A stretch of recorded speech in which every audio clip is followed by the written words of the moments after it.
नमस्कार मित्रांनो. ताजमहाल म्हणलं की आपल्या डोळ्यासमोर उभे राहते एक सुंदर अशी भव्य दिव्य वास्तू.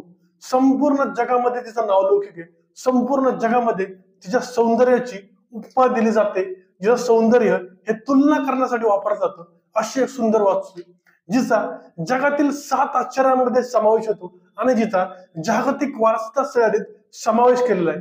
भारतामध्ये तर ताजमहालाला एक प्रेमाचं प्रतीक म्हणून पाहिलं जातं.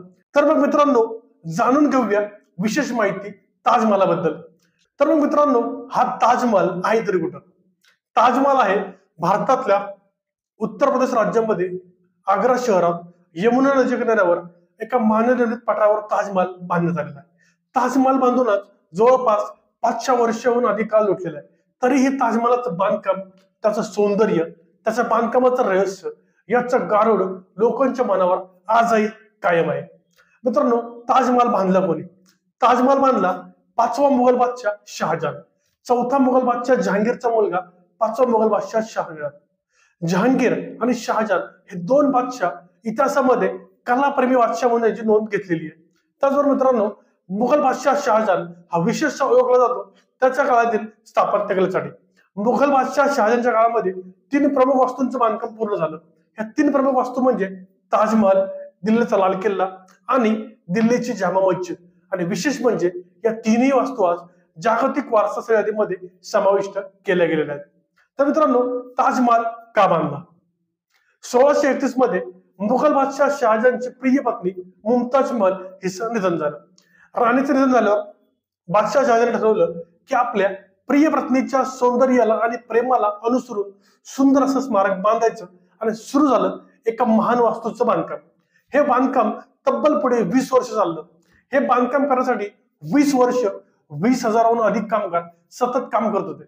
आणि हे बांधकाम सुरू असताना कोणी असा विचार केला होता की एक दिवस ही वास्तू जगातले एक आश्चर्य बनेल, या वास्तूची जागतिक वारसा यादीमध्ये नोंद होईल आणि ह्या वास्तूच्या सौंदर्याची जगभरातले लोक उपमा देतील, असा कोणी विचार केला नव्हता. ताजमहाल बांधला कुठं? तर ताजमहाल बांधला यमुनेच्या किनाऱ्यावर एक मानवनिर्मित पठार बनवून एकूण 42 एकर जागेमध्ये या महान वास्तूचं बांधकाम सुरू झालं.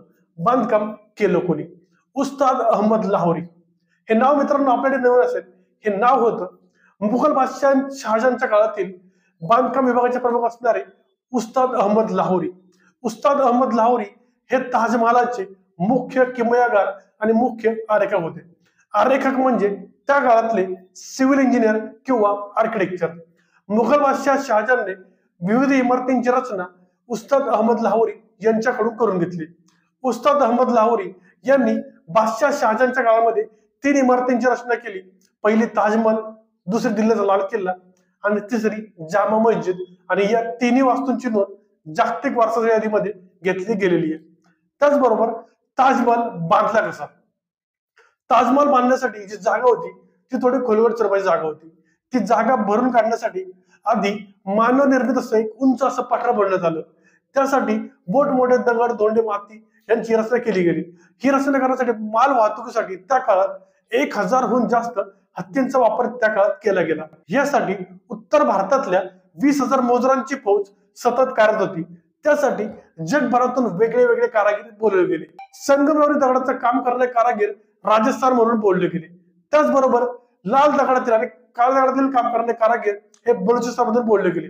त्याचबरोबर सिरिया, इराण, पर्शिया इथून वेगळे वेगळे सुलेखक बोलले गेले. त्याचबरोबर मौल्यवान रत्न आणि मौल्यवान दगड यांच्यावर काम करण्यासाठी म्यानमार, चीन, श्रीलंका इथले शिल्पकार आणि चित्रकार यांना बोललं गेलं आणि सुरू झालं या महान वास्तूचं बांधकाम. हे बांधकाम चाललं जवळपास 1951, 1952, 1953 एक साधारणपणे 20 वर्ष बांधकाम सुरू होतं. पहिल्या 12 वर्षांमध्ये या वास्तूचा पाया आणि मधली जी इमारत आहे ती इमारत बांधून झाली आणि पुढच्या 8 ते 10 वर्षांमध्ये या इमारतीच्या सुशोभीकरणाचं काम सुरू होतं. ताजमहालाची एकूण उंची ही 73 मीटर आहे, म्हणजेच 240 फूट. साधारणपणे एका 20 मजली इमारती एवढी ताजमहालाची भव्यता आणि उंची आहे. भारतातला सर्वात उंच मिनार असलेला कुतुब मिनार आहे 72 मीटर उंच आणि ताजमहाल आहे 73 मीटर उंच. म्हणजे ताजमहाल हा कुतुब मिनारापेक्षा 1 मीटर जास्त उंच आहे. ताजमहालाच्या मध्यभागी एक सुंदर अशी घुमटाकार स्वरूपाची रचना निर्माण केलेली आहे. ही जी मधली जी घुमटाकार रचना आहे, ह्याचा जो घुमट आहे तो पर्शियन स्वरूपाचा घुमट आहे. ही जी रचना आहे ही चौकोनी पायावर एक अशी उंच स्वरूपात बांधली गेलेली आहे. आणि ह्याच रचनेला जे विशालकाय गेट आहे, जे आपण ताजमहालाचा फोटो समोरून पाहतो तेव्हा आपल्याला विशाल जे गेट दिसतं ते हे ह्याच मध्य इमारतीला गेट आहे. त्याचबरोबर या मध्य इमारतीच्या चारही बाजूंना चारही कोपऱ्यावर एक समांतर स्वरूपाचे 40 मीटर उंचीचे 4 मिनार बांधलेले आहेत. या चारही मिनारांची उंची, त्यांचं स्वरूप, त्यांची जाडी, त्यांची रचना आणि त्यामधलं अंतर हे समान स्वरूपाचं आहे. त्यावरून आपल्याला ताजमहालाची चारही बाजूंना समांतर असणारी रचना पाहायला मिळते. ताजमहालाचा मुख्य पाया हा 30 मीटर उंचीचा आहे आणि त्याच्यावरती ही मधली इमारत आहे आणि संपूर्ण उंचीची स्वरूप आपल्याला पाहायला मिळते. बेसिक पाया हा 30 मीटर उंचीचा आहे. तिथून पुढच्या मित्रांनो आपल्याला ताजमहालाची उंची पाहायला मिळते. ताजमहालाच्या मुख्य प्रवेशद्वारापासून तर ताजमहालापर्यंत एक सुंदर अशी चौकोनी स्वरूपाची आयताकृती स्वरूपाची पुष्करणी पसरलेली आहे. या पुष्करणीच्या पानामध्ये आपल्याला ताजमहालाचं सौंदर्य पाहायला मिळतं.